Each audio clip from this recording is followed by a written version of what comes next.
Mama Colleen. Ang hirap po pala, Mama Colleen, no? Pag hindi mo alam kung ano ang gagawin mo at wala kang mapagsabihan ng pinagdadaanan mo. Itago nyo na lang po ako sa pangalang Venus, 26 years old. At ito po ang aking kwento dito sa Heart to Heart with Mama Colleen.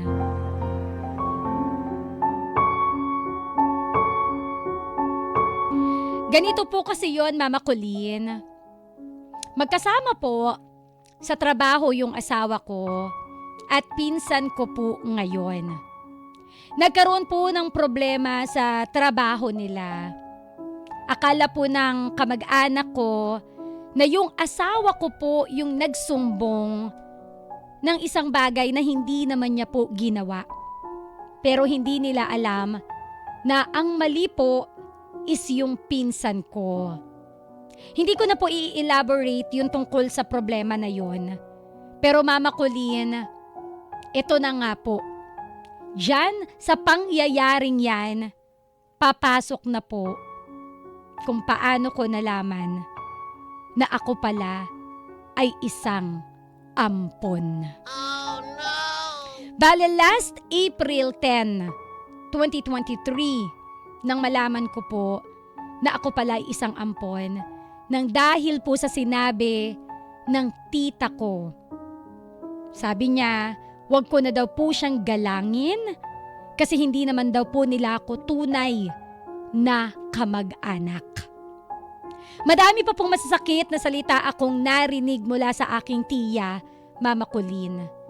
And at that time po, hindi ko pa po alam na buntis pala ako.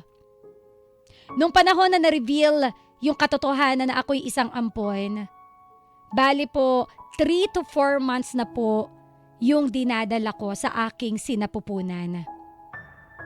Irregular po ang mens ko kaya akala ko normal lang na hindi po ako nagkakaroon.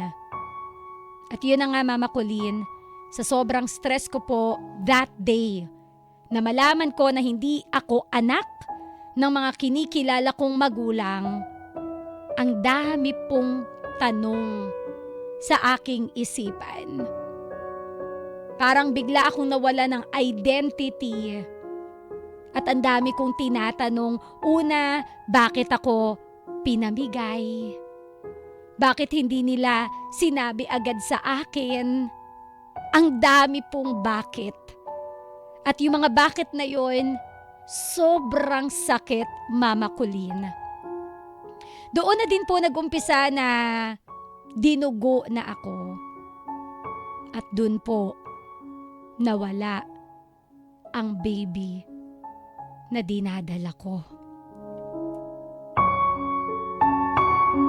Sobrang sakit, Mama Colleen, na humantong na makikita ko na lang yung sarili ko na isang araw, may mga laslas na yung aking mga pulso. Isang araw, makikita ko na lang nakalagay na yung tali sa leeg ko.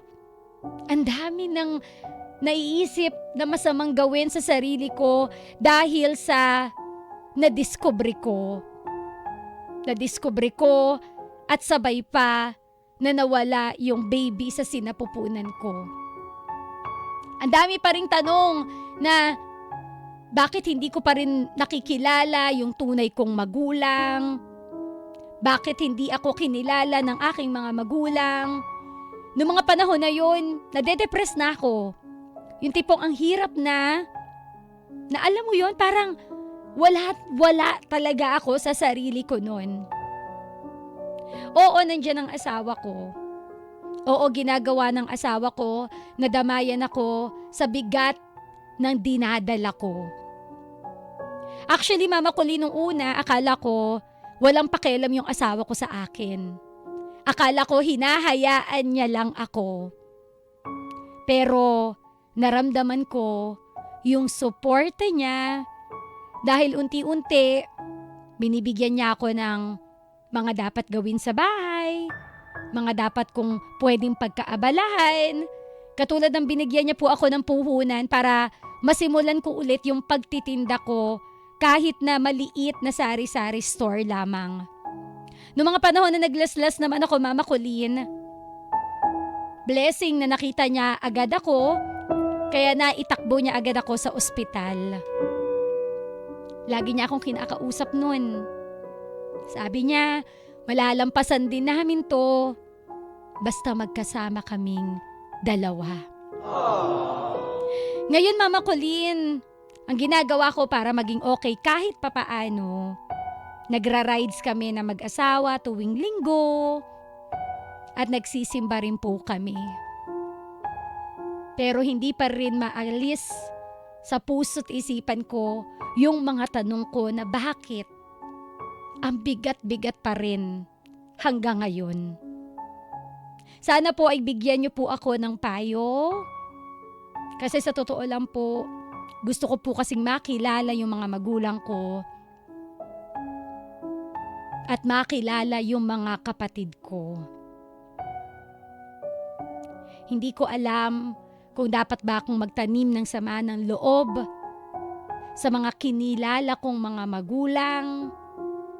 O baka mamaya naman po, kapag kapilit kong kikilalanin yung mga tunay kong magulang, ang takot ko lang po, baka sumama naman yung loob ng mga kinilala kong magulang. Ano ba ang dapat kong gawin? Sana po ay madamayan niyo ako sa aking pinagdadaanan. Muli, ako po si Venus, 26 years old. At ito po ang aking kwento dito sa Heart to Heart with Mama Colleen. There's so much more sa buhay natin.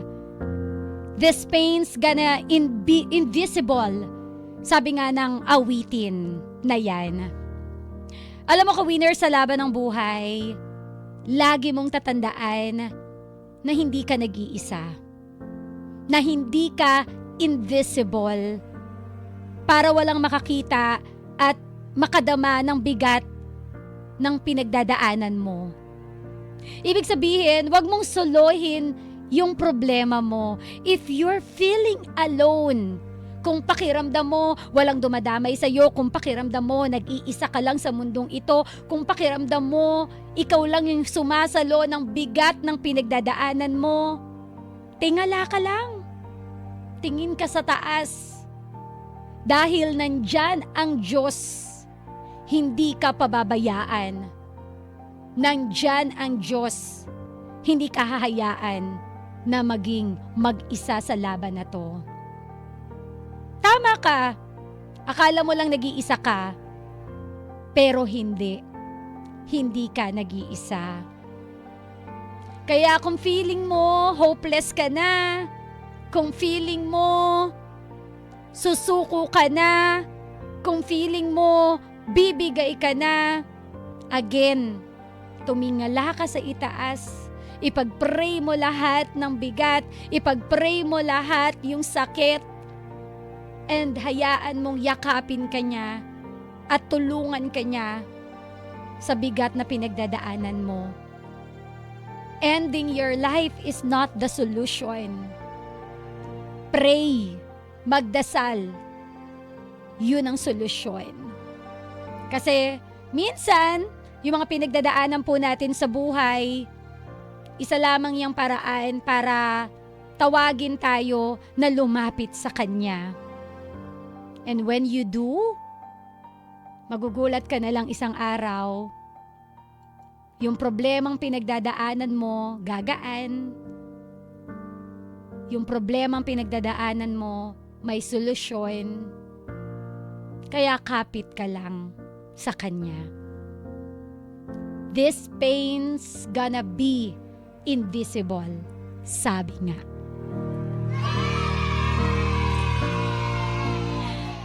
Venus, masakit, 'di ba? Masakit na malaman mong ampun ka. Masakit na parang biglang nagkaroon ng puwang yung puzzle ng buhay mo na ngayon hinahanap mo na. I know it really hurts ang magmahal ng totoo, charot. I know it really hurts. Pero alam mo, lagi mong tingnan yung other side of the coin.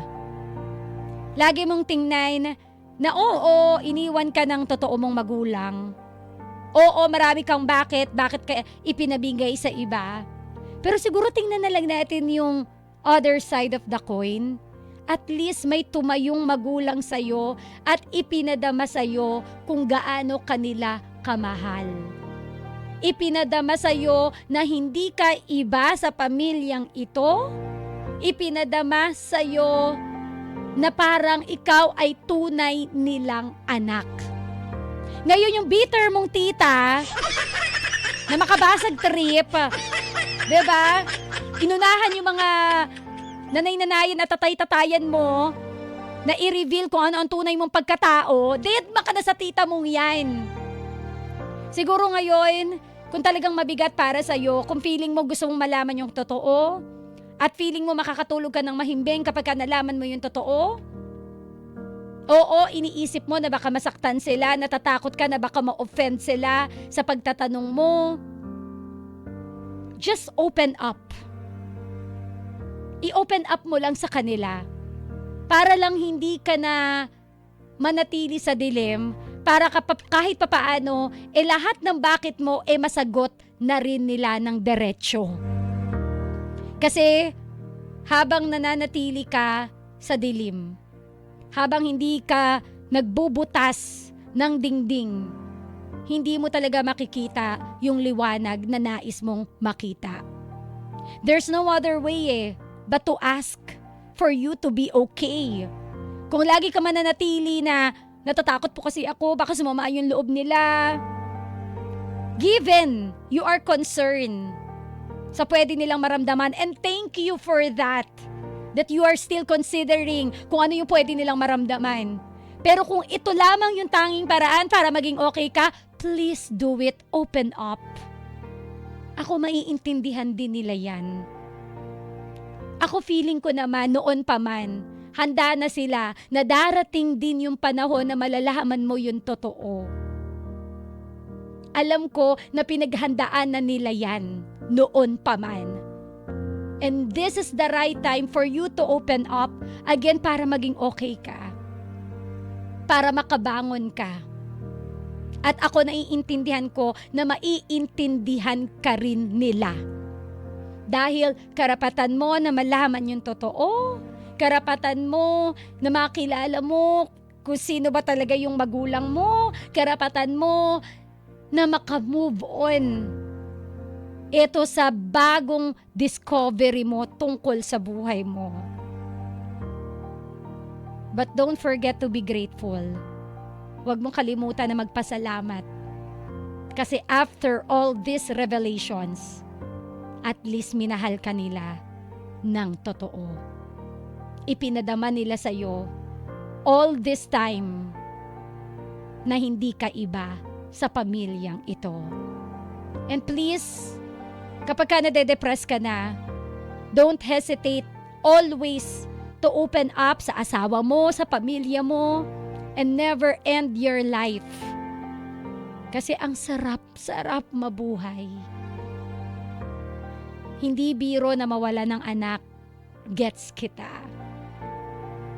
Pero hindi naman gusto ng anak mo na sumunod ka agad sa kanya. Walang gusto ng nangyari. Pray ka lang.